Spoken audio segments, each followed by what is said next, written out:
Hi hello ನಮಸ್ಕಾರ, welcome back to my YouTube channel. ಎಲ್ಲರೂ ಹೇಗಿದ್ದೀರಾ ಫ್ರೆಂಡ್? ಚೆನ್ನಾಗಿದ್ದೀರಾ ಅಂತ ಭಾವಿಸ್ತಾ ಇದ್ದೀನಿ.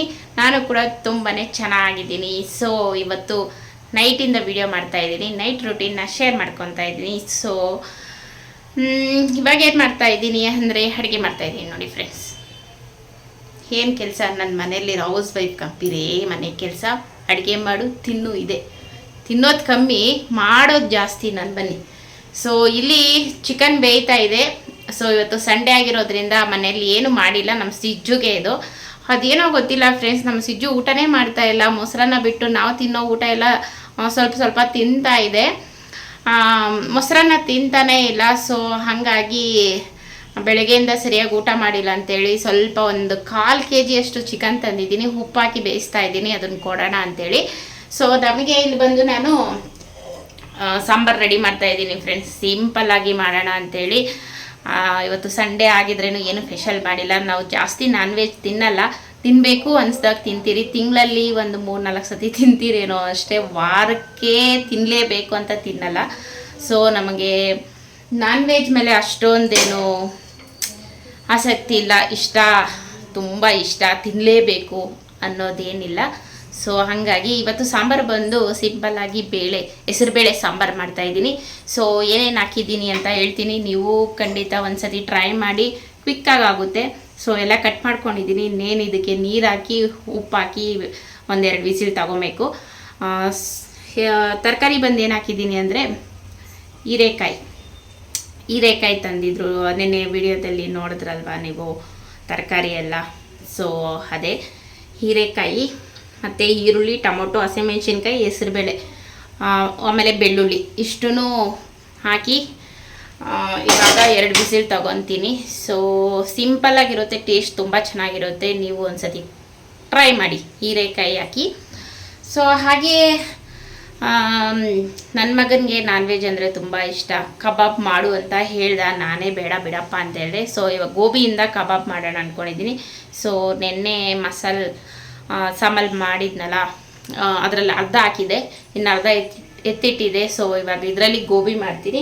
ಹಾಗೆ ಒಂದು ಕ್ಯಾಪ್ಸಿಕಮ್ ಇದೆ. ಸೊ ಇದು 2 ಬಳಸಿ ಗೋಬಿ ಮಾಡ್ತೀನಿ. ಮತ್ತು ಏನೋ ಹೇಳೋಕ್ಕೆ ಬಂದೆ, ಮರ್ತದೆ. ಸರಿ ಬನ್ನಿ ಫ್ರೆಂಡ್ಸ್, ಇವಾಗ ಬೇಗ ಬೇಗ ಅಡುಗೆ ಮಾಡೋಣ. ನೋಡಿ ಫ್ರೆಂಡ್ಸ್, ನೀರು, ಉಪ್ಪು, ಎಣ್ಣೆ ಹಾಕಿದ್ದೀನಿ. ಇವಾಗ ಇದನ್ನು 2 ವಿಸಿಲ್ ತೊಗೊತೀನಿ.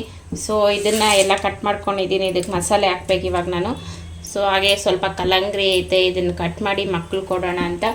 ಸೊ ಇದೇನು ಗೊತ್ತಾ ಫ್ರೆಂಡ್ಸ್, ಇದನ್ನು ಸಪ್ರೇಟಾಗಿ ಒಂದು ವಿಡಿಯೋ ಮಾಡ್ತೀನಿ. ವಿಡಿಯೋ ಬೇಕು ಅಂದರೆ ಕಮೆಂಟ್ ಸೆಕ್ಷನಲ್ಲಿ ತಿಳಿಸಿ. ಯಾರಿಗೆಲ್ಲ ತುಂಬ ಮಂಡಿ ನೋವು ಮತ್ತು ತುಂಬ ಟೆನ್ಷನಲ್ಲಿ ಜಾಸ್ತಿ ಸುಮ್ಮನೆ ಬಿ ಪಿ ಅಂದರೆ ಕೋಪ ಬರುತ್ತೆ, ಮತ್ತು ಒಂಥರ ಇರಿಟೇಷನ್ ಆಗ್ತಾಯಿದೆ. ಯಾಕೆ ಈ ಥರ ಆಗ್ತಾಯಿದೆ ಅನ್ನೋದೇ ಗೊತ್ತಾಗಲ್ಲ. ತುಂಬ ಟೆನ್ಷನಲ್ಲಿ ಈ ಥರ ಎಲ್ಲ ಆಗುತ್ತೆ. ಸೊ ಆ ಥರ ಎಲ್ಲ ಆಗಬಾರ್ದು ಅಂದರೆ ಇದನ್ನು ಕುಡಿಯೋದ್ರಿಂದ ಅದೆಲ್ಲ ಕಂಟ್ರೋಲ್ ಮಾಡ್ಬೋದು. ಸೊ ಹಾಗಾಗಿ ನಾನು ಇದನ್ನು ತಗೊಂಡಿದ್ದೀನಿ ನೋಡಿ, ಓಪನ್ ಮಾಡಿದ್ದೀನಿ. ಬೆಳಗ್ಗೆ ನೈಟ್ ಹೊತ್ತು ಕುಡಿತೀನಿ ನಾನು. ಸೊ ನನಗೆ ಆದಷ್ಟು ರಿಲೀಫ್ ಕೊಟ್ಟಿದೆ. ಇನ್ನು ಇದರಲ್ಲೇ ಕೊಟ್ಟಿದ್ದಾರೆ ನೋಡಿ ಫ್ರೆಂಡ್ಸ್, ಇಲ್ಲಿ ಏನೆಂದಕ್ಕೆ ಅಂತ. ಬ್ಲಡ್ ಶುಗರು ಲೆವೆಲ್ ಕಂಟ್ರೋಲ್ ಆಗಿರುತ್ತೆ, ಮತ್ತು ಮಸಲ್ಸು ಅಂದರೆ ಮೂಳೆಗಳು ಎಲ್ಲ ಗಟ್ಟಿಯಾಗಿರುತ್ತೆ. ಯಾರಿಗೆಲ್ಲ ತುಂಬ ಕಾಲು ನೋವು, ಮಂಡಿ ನೋವು, ಜಾಯಿಂಟ್ ಪೈನ್ ಇರುತ್ತೋ ಅವರೆಲ್ಲರೂ ಇದನ್ನು ಉಪಯೋಗಿಸ್ಬೋದು. ತುಂಬಾ ಒಳ್ಳೆಯದು. ಅಶ್ವಗಂಧ ಪೌಡರು. ನಿಮಗೇನಾದರೂ ಡೌಟ್ ಇದ್ದರೆ ಬೇಕಾದರೆ ಸರ್ಚ್ ಮಾಡಿ. ಇದನ್ನು ಸಪ್ರೇಟಾಗಿ ವಿಡಿಯೋ ಮಾಡೋಣ ಅಂದ್ಕೊಂಡಿದ್ದೀನಿ, ಮಾಡಿ ಶೇರ್ ಮಾಡ್ಕೊತೀನಿ. ಸೊ ಇವಾಗ ನಾನು ಕುಡಿಬೇಕು ಇದನ್ನು, ಅದಕ್ಕೆ ತೆಗೆದು ಇಟ್ಕೊಂಡಿದ್ದೀನಿ. ಸೊ ಬನ್ನಿ ಇವಾಗ ಇದಕ್ಕೆ ಕುಕ್ಕರ್ ಕ್ಲೋಸ್ ಮಾಡ್ತೀನಿ. ಮಾಡಿಬಿಟ್ಟು ಮತ್ತು ಅಕ್ಕಿ ತೊಳೆದಿಡಬೇಕು. ಇನ್ನೂ ಅಕ್ಕಿ ತೊಳೆದಿಟ್ಟಿಲ್ಲ. ಅನ್ನ ಸಾಂಬಾರು ಅಷ್ಟೇ. ಮತ್ತು ಇದು ಕಬಾಬ್ ಮಾಡ್ಕೊತಾ ಇದ್ದೀನಿ, ಗೋಬಿ ಕಬಾಬು. ಸೊ ಇಲ್ಲಿ ಚಿಕನ್ನು ಫ್ರೈ ಆಗ್ತಾಯಿದೆ. ಸೊ ಅವಾಗೆ ಏನೋ ಹೇಳೋಕ್ಕೆ ಬಂದೆ, ಇವಾಗ ನೆನ್ಪು ಬಂತು. ಫ್ರಂಟ್ ಕ್ಯಾಮ್ರಾ ಓಪನ್ ಮಾಡ್ತೀನಿ ರೀ ಫ್ರೆಂಡ್ಸ್. ಸೊ ಏನಂದರೆ ಒಂದು ಸುಮಾ ಆಂಟಿ ಅಂತ ಅವರು ತೀರೋದ್ರಲ್ಲ. ತುಂಬಾ ಬೇಜಾರಾಯಿತು. ವಿಡಿಯೋ ಮಾಡಿ ಹಾಕೋಣ ಅಂದರೆ ಸೋಷಿಯಲ್ ಮೀಡಿಯಾದಲ್ಲಿ ಯೂಟ್ಯೂಬಲ್ಲಿ ಎಲ್ಲರೂ ವಿಡಿಯೋ ಮಾಡಿ ಹಾಕ್ಬಿಟ್ಟಿದ್ದಾರೆ. ಮತ್ತು ಕೆಲವರೆಲ್ಲ ಕಮೆಂಟ್ ಆಗ್ತಾ ಇದ್ದಾರೆ ಅಲ್ಲಿ ಕೆಳಗಡೆ ವ್ಯೂಸ್ಗೋಸ್ಕರ ಈ ಥರ ಎಲ್ಲ ಹಾಕ್ತಾ ಇದ್ದೀರಲ್ವಾ, ಅವ್ರ ಕಷ್ಟದಲ್ಲಿ ಅವರಿದ್ದಾರೆ ಅಂತ. ಸೊ ಹಾಗಾಗಿ ನನಗೂ ಅನ್ನಿಸ್ತು, ಒಬ್ಬರು ವಿಷಯ ತಿಳಿಸಿದರೆ ಎಲ್ಲರಿಗೂ ಗೊತ್ತಾಗುತ್ತಲ್ವ, ಸುಮ್ಮನೆ ಅದಕ್ಕೋಸ್ಕರನೇ ಏನಕ್ಕೆ ಅಂದ್ಬಿಟ್ಟು ಒಂದು ಪೋಸ್ಟ್ ಮಾತ್ರ ಹಾಕಿದ್ದೆ. ಸೊ ನನಗೆ ಯಾಕೆ ಅವ್ರದ್ದು ಹಾಕಿದ್ದೀನಿ ಅಂದರೆ, ನನಗೆ ತುಂಬ ಇಷ್ಟ ಅವರು ಚಾನಲ್ಲು. ಸ್ವಾತಿ ಗೌಡಕ್ಕಿನ್ನ ಅವರಮ್ಮ ಚಾನಲ್ ಅಂದರೆ ತುಂಬ ಇಷ್ಟ. ಅವರು ಸೇಮ್ ನಮ್ಮಮ್ಮ ಥರನೇ ಇದ್ದಾರೆ. ಅವ್ರು ನೋಡಿದಾಗೆಲ್ಲ ನನಗೆ ನಮ್ಮ ಅಮ್ಮ ನೋಡ್ದಂಗೆ ಅನಿಸುತ್ತೆ. ಮತ್ತು ನಮ್ಮ ಅಮ್ಮಗೂ ತೋರಿಸಿದ್ದೆ ಅವ್ರ ವೀಡಿಯೋಸ್ನೆಲ್ಲ. ನಮ್ಮ ಅಮ್ಮನೂ ವಾಚ್ ಮಾಡ್ತಾಯಿದ್ರು. ತುಂಬ ಚೆನ್ನಾಗಿ ಕುಕ್ಕಿಂಗು ಮತ್ತು ತುಂಬ ಸಿಂಪಲ್ಲಾಗಿ ನನಗೇನು ಇಷ್ಟ ಆಯ್ತಾ ಇತ್ತು ಅಂದರೆ, ಅವ್ರ ವೀಡಿಯೋಸಲ್ಲಿ ಅವ್ರ ಹಸ್ಬೆಂಡ್ ಇದ್ದಾರಲ್ವ ಅಂಕಲ್ಲು, ಅವ್ರು ಎಷ್ಟು ಚೆನ್ನಾಗಿ ಅವ್ರಿಗೆ ಸಹಾಯ ಮಾಡ್ತಾಯಿದ್ರು. ಅವರಿಬ್ಬರೂ ಅನ್ಯೋನ್ಯ ನೋಡಿ ನಂಗೆ ತುಂಬ ಇಷ್ಟ ಆಗ್ತಾಯಿತ್ತು. ಮತ್ತು ಆಂಟಿ ಬಂದು ಎಷ್ಟು ಸ್ವೀಟಾಗಿ ರಾಜು ಅಂತ ಇದ್ರು ಅವ್ರ ಹಸ್ಬೆಂಡನ್ನು, ಅದನ್ನೆಲ್ಲ ನೋಡಿ ನಂಗೆ ತುಂಬಾ ಖುಷಿ ಆಗ್ತಾಯಿತ್ತು. ಮತ್ತು ರೆಸಿಪಿನೂ ಅಷ್ಟೇ ಎಷ್ಟು ಕ್ಲೀನಾಗಿ ಪರ್ಫೆಕ್ಟಾಗಿ ಎಲ್ಲ ಕಟ್ ಮಾಡಿಕೊಂಡು ಆಮೇಲೆ ನಮಗೆ ತೋರಿಸಿ ವಿಡಿಯೋ ಮಾಡ್ತಾಯಿದ್ರು. ಅದೆಲ್ಲ ತುಂಬ ಇಷ್ಟ ಆಗ್ತಾಯಿತ್ತು. ಸೊ ಹಾಗಾಗಿ ಅವ್ರದ್ದು ವಿಡಿಯೋಸ್ ನೋಡ್ತಾ ಇದ್ದೆ. ಅವ್ರ ಮಗಳು ವಿಡಿಯೋದಲ್ಲಿ ಅವ್ರು ಹೇಳಿದರು ಕ್ಯಾನ್ಸರ್ ಬಂದಿದೆ. ಮತ್ತು ಅವ್ರ ವಿಡಿಯೋಸ್ ಎಲ್ಲ ನೋಡಿದೆ. ಲಾಸ್ಟ್ ವಿಡಿಯೋದಲ್ಲಿ ಅವ್ರು ನೋಡಿದಾಗ ಅವ್ರು ಆ್ಯನಿವರ್ಸರಿ ಮಾಡ್ಕೊಂಡಿದ್ರಲ್ವ, ಎಷ್ಟು ವೀಕ್ ಆಗಿದ್ರು. ಅದು ನೋಡಿದಾಗೆ ಬೇಜಾರಾಯಿತು. ಅವ್ರು ಎಷ್ಟು ಚೆನ್ನಾಗಿ ಆ್ಯಕ್ಟಿವ್ ಆಗಿದ್ದವರು ಹಾಗಾಗಿದ್ದಾರೆ ಅಂತ. ಮೋಸ್ಟ್ಲಿ ಎಲ್ಲ ಸರೋಗುತ್ತೇನೋ, ಹಾಸ್ಪಿಟ್ಲಿಗೆಲ್ಲ ತೋರಿಸ್ತಾ ಇದ್ದಾರಲ್ಲ, ಎಲ್ಲ ಸರೋಗುತ್ತೆ, ಕಮ್ಬ್ಯಾಕ್ ಮಾಡ್ತಾರೆ ಅಂದ್ಕೊಂಡಿದ್ರಿ. ಸೊ ನೋಡಿದ್ರೆ ಅವ್ರದ್ದು ಡೆತ್ ಆಗಿದೆ. ಅದನ್ನು ಕೇಳಿದ್ಮೇಲೆ ತುಂಬಾ ಬೇಜಾರಾಯಿತು. ನಾನು ಯೂಟ್ಯೂಬು ಸ್ಟಾರ್ಟ್ ಮಾಡೋಕ್ಕೆ ಮುಂಚೆನೂ ಸ್ವಾತಿ ಗೌಡ ಚಾನಲ್ಲು ಮತ್ತು ಅವ್ರದ್ದಾದಮೇಲೆ ಅವರಮ್ಮ ಚಾನೆಲ್ ಓಪನ್ ಮಾಡಿದ್ದು. ಸೊ ಅವ್ರದ್ದು ಮತ್ತು ಇನ್ನೂ ಕೆಲವರೊಬ್ರದ್ದೆಲ್ಲ ನೋಡ್ತಾ ಇದ್ದೆ. ಸೊ ನಾನು ಅವ್ರ ಚಾನಲ್ ಫಾಲೋ ಆಗಿದ್ದೀನಿ, ಆಂಟಿಯವ್ರ ಚಾನಲ್ಗೆ ಮುಂಚೆನೇ. ಸೊ ಹಾಗಾಗಿ ಅವ್ರ ಚಾನಲೆಲ್ಲ ನೋಡ್ತಾ ಇದ್ದೆ. ನಂಗೆ ತುಂಬ ಇಷ್ಟ ಆಗ್ತಾಯಿತ್ತು.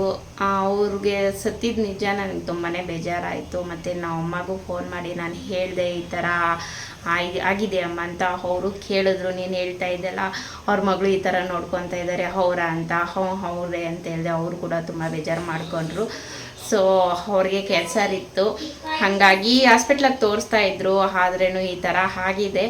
ಸೊ ಅವ್ರ ಆತ್ಮಕ್ಕೆ ಶಾಂತಿ ಸಿಗಲಿ ಅಂತ ಎಲ್ಲರೂ ಕೇಳ್ಕೊಳ್ಳೋಣ. ಮತ್ತೆ ಹುಟ್ಟಿ ಬರಲಿ ಸುಮಾ ಆಂಟಿ. ಹೇಗೋ ಅವರು ಸೊಸೆ ಬಸ್ರಿ ಆಗಿದ್ದಾರೆ. ಸೊ ಅವ್ರ ಹೊಟ್ಟೆಯಲ್ಲಿ ಮತ್ತೆ ಕಮ್ಬ್ಯಾಕ್ ಮಾಡಲಿ.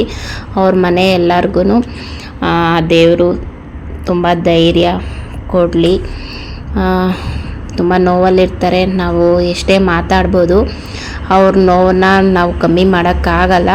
ಸೊ ದೇವರು ಅವ್ರಿಗೆ ಶಕ್ತಿ ಕೊಡಲಿ ಆ ನೋವಿಂದ ಮತ್ತು ಈಚೆಗಡೆ ಬರೋದಕ್ಕೆ. ಸೊ ಇವಾಗ ಮಕ್ಕಳಿಗೆ ನೋಡಿ ನಾನು ಕಲ್ಲಂಗರಿನ ಕಟ್ ಮಾಡಿ ಪೆಪ್ಪರು ಮತ್ತು ಸಾಲ್ಟ್ ಹಾಕಿ ಕೊಡ್ತಾಯಿದ್ದೀನಿ. ಹಾಗೆ ನಮ್ಮ ಸಿಜ್ಜುಗೂ ಕೊಡ್ತಾಯಿದ್ದೀನಿ.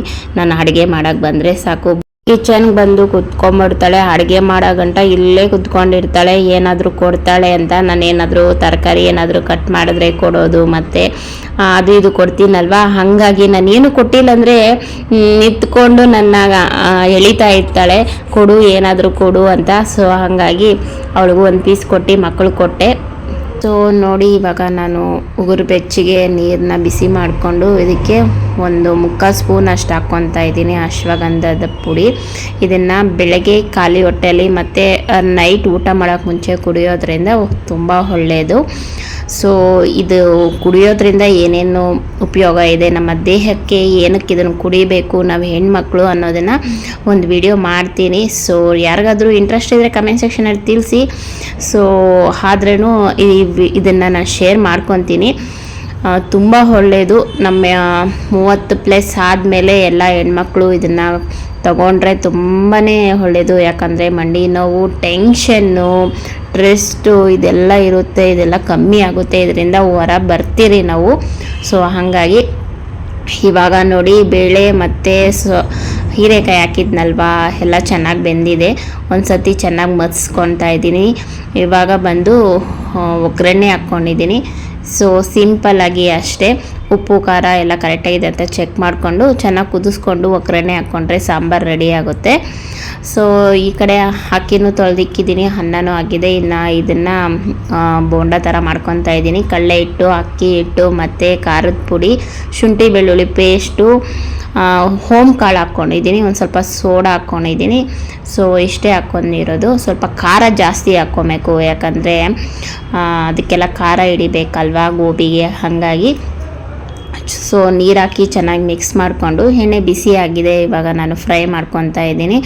ಸೊ ಈ ಗೋಬಿ ಅಂಗಡಿಯಲ್ಲಿ ಸಿಗುತ್ತಲ್ವ ಈಚೆಗಡೆ, ಆ ಗೋಬಿಗಿನ್ನ ಮನೇಲಿ ಈ ಥರ ಬೋಂಡ ಬಜ್ಜಿ ಇಲ್ಲಾಂದರೆ ಗೋಬಿ ಮಸಾಲನೇ ನಾವು ಮೈದಾ ಎಲ್ಲ ಹಾಕಿ ಮಾಡ್ಕೊಬೋದು. ಅದು ಸ್ವಲ್ಪ ಅನ್ಹೆಲ್ದಿ ಅಲ್ವಾ, ಮೈದಾ ಮಕ್ಳಿಗೆ ಅಷ್ಟೊಂದು ಜಾಸ್ತಿ ಕೊಡಬಾರ್ದು ಅಂದ್ಬಿಟ್ಟು ನಾನು ಕಡಲೆ ಹಿಟ್ಟು ಮತ್ತು ಅಕ್ಕಿ ಹಿಟ್ಟು ಹಾಕಿ ಮಾಡ್ತಾಯಿದ್ದೀನಿ ಅಷ್ಟೇ.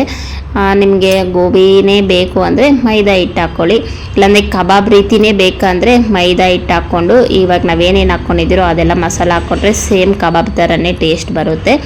ಸೊ ನಾನು ಮೈದಾ ಬೇಡ ಅಂಥೇಳಿ ಕಡಲೆ ಹಿಟ್ಟಲ್ಲಿ ಮಾಡ್ತಾಯಿದ್ದೀನಿ ನಂಚ್ಕೊಳೋದಕ್ಕೆ. ಸೊ ಇದನ್ನು ಮಾಡಿಕೊಂಡೆ, ತುಂಬ ಕ್ರಿಸ್ಪಿಯಾಗಿ ಬಂದಿತ್ತು. ಟೇಸ್ಟೂ ಅಷ್ಟೇ ತುಂಬಾ ಚೆನ್ನಾಗಿತ್ತು. ಸ್ವಲ್ಪ ಖಾರ ಜಾಸ್ತಿ ಹಾಕ್ಕೊಬೇಕು, ನಾನಂತೂ 1 ಸ್ಪೂನ್ ಹಾಕ್ಕೊಂಡಿದ್ದೆ. ತಿನ್ನೋಕ್ಕೆ ಮಾತ್ರ ಸೂಪರಾಗಿತ್ತು, ಉಪ್ಪು ಖಾರ ಎಲ್ಲ ಕರೆಕ್ಟಾಗಿ ಇಳಿದಿತ್ತು. ಸೊ ಫ್ರೆಂಡ್ಸ್, ಈ ವಿಡಿಯೋನ ಇದರೊಂದಿಗೆ ಎಂಡ್ ಮಾಡ್ತೀನಿ. ಇವತ್ತಿನ ವಿಡಿಯೋ ಇಷ್ಟ ಆದರೆ ಲೈಕ್ ಮಾಡಿ, ಶೇರ್ ಮಾಡಿ, ಕಮೆಂಟ್ ಮಾಡಿ. ಮತ್ತೊಂದು ವಿಡಿಯೋ ಜೊತೆ ಮತ್ತೆ ಸಿಗ್ತೀನಿ. ಬಾ.